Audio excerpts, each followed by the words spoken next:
Hi there, everybody. I don't know if anybody's actually on this to begin with, but I reserve Wednesdays for interviewing other children's authors. Thursday I have my wellness sessions, but these Kiki H live shows are on a Wednesday are for children's authors to help give them a platform to share their stories or their story, whatever it is that they've written, and also other organisations that help children in a positive way, whether it's with their physical health, their mental health, just their well-being in general, or entertaining them with excellent, positive, fun stories. Now, the difference about today is I thought, well, this Wednesday kind of falls on my book launch day, so I kind of wanted to reserve it for me. And then I thought, just before I got on, that might be a little bit big-headed, but it's my book, it's today, so here I am. This is going to be a little introduction to Kiki's second book. So I write the book series Kiki and Friends. There are actually 4 stories out, but only 2 are in print, so this is the second one.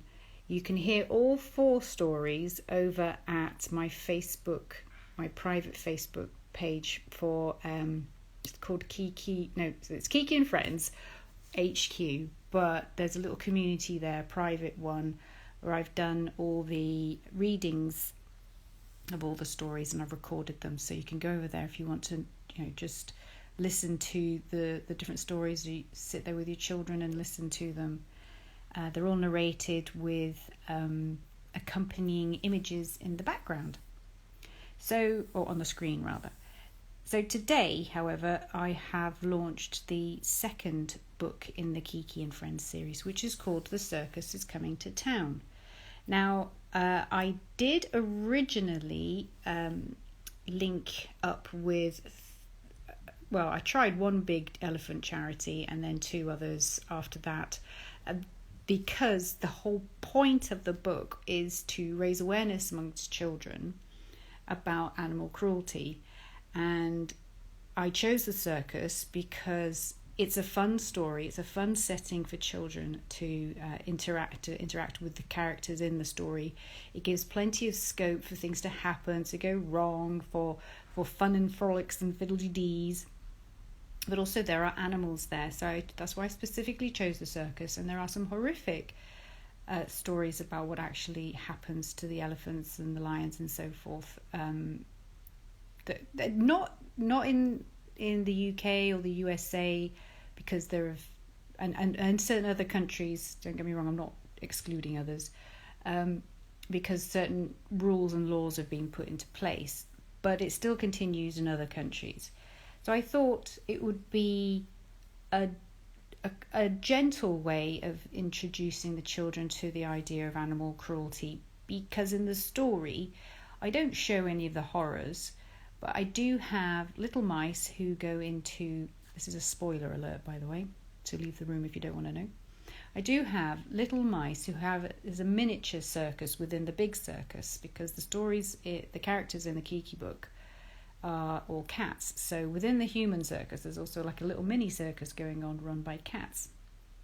And instead of having elephants in their circus, they have mice dressed up as elephants, and they are mistreated by this nasty cat with a patch, and the Kiki and Friends go in and save the little mice elephants, and then afterwards they actually save the big ones as well in the actual tent. And it's just a fun way of having a story, but with an underlying message of, well, hang on a minute, does this actually go on? It will actually trigger something in the young reader's mind, as to they will remember that the elephants were not treated nicely in the circus, and it will prompt them, because children are curious, to find out and to ask their parents, or the parents can actually introduce it to them, about what happens to elephants in the wild, elephants in the circus, because unfortunately elephants are now being named the dinosaurs of our age, because they are being depleted in such large numbers. And it's not just the circus, there's obviously poaching, and there's obviously the ivory trade, and all kinds of things that are happening in their own habitat that are affecting them. So although I couldn't get a foundation on board because they were against the fact that the elephants were humanized, so they had like human features and things like that. Well, not human characteristics, let's say, because they wore a hat and things like this. I still will be using the book to raise awareness for all kinds of charities. So if you do know a charity that supports that and would like a book to kind of help promote what they do, I'm very willing to go ahead and share half of the proceeds, if not for a certain period of time, all the proceeds from the sales of the books to that particular charity. So drop me a message if you do know of any.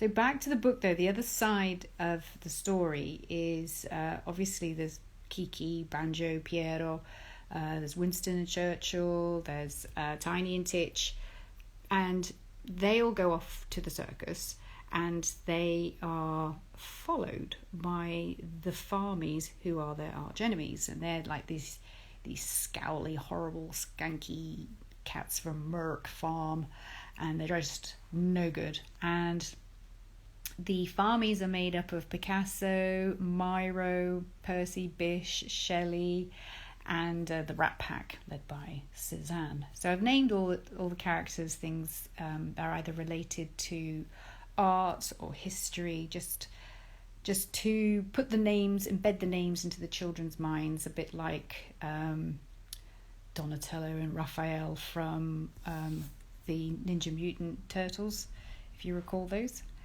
And so it was a bit of fun. They go off to the circus and they have to not only are they saving all the elephants, but they're also having to outwit and outrun the Farmies. And our heroine, as usual, is Kiki, and she wears a red headband. And when she puts the red headband on, she's just like a whiz. She can do anything. And she is a kung fu cat, but it's metaphorical. So she is able to go super fast. She's able to think of things, plans to fool everybody else, and just essentially be this amazing cat. And that's the story that's the sort of role model that I want to portray for the children. So it's not a superhero, not a super heroine necessarily, but definitely a positive role model in the sense that if you just put your mind to it, if you put your red headband on, you can achieve anything, and you can become and be able to do anything that you need to do and that you thought maybe that you couldn't do. But what's wonderful about this, if I do say so myself, I think I did it quite accidentally, but what's wonderful is that all the other characters, even though they don't have the red headband, they are able to achieve things that they also didn't know that they were capable of. So, for example, there's Piero, who he's Italian, and one could say that he is somebody who's been bullied or teased because of his accent, but he uses that to his advantage in the story when he gets up on stage and has to entertain the other cats, because he talks like this, and then they all start laughing, and then they all start singing, and it goes into this great positive ending. Then the other side of it is Banjo. He's a bit of a bumbling buffoon, but he's needed for his strength, and he's also needed. He manages to outwit the Farmies by dressing up as a belly dancer. So they all find a way. They all have their own inner victories, and they all have these weaknesses, perhaps that are seen as weaknesses, that are turned into strengths, and that so that the children can identify with the different characters, because not every child always identifies with the protagonist, with the heroine. So if you're a young girl, you may not have identified with Harry Potter. You might most likely would have identified with Hermione, who's obviously the clever one. And in this case, if you don't identify with Kiki, you've got the choice of Banjo or Piero or the little mice. And in that way, it kind of covers the whole sense of being taken along this message of you being capable of doing marvellous things, amazing things, especially when you're taken out of your comfort zone. So all these great cats are taken out of their comfort zone, and they achieve amazing feats. And it's all selfless as well. They all do it because they want to do it. They work as a team, but they're having fun as they do it. It's not like they go out there and say, right, we're going to go and we're going to do some nice teamwork and we're going to go get this done and we're going to go save the elephants. It just happens. And when put on the spot and push comes to shove, they all come out trumps. They really do. So that was it. That's now out for sale. It's a book that's suitable for early readers for age 4 to 7, I would say. You can read it to them. They can try and read it themselves, depending on their reading abilities. And it is certainly a story to inspire confidence. It's full of positive role model scenarios and influences. And I would also urge you to have a go at the quiz at the back. I call it the Elephant Facts quiz. There are 10 there to see of how much you know. And at the moment it's only available on Amazon, but once I get it up through Ingram Sparks, it will be available on all good bookstores near you. So please go out, support me as the author, and support this delivery of a positive message to our young children and young readers out there. And also, as homage on World Elephant Day, go out and make your purchase so to support the elephants in their plight in these modern times. Thank you for watching, and I wish you all a very cool evening and happy reading.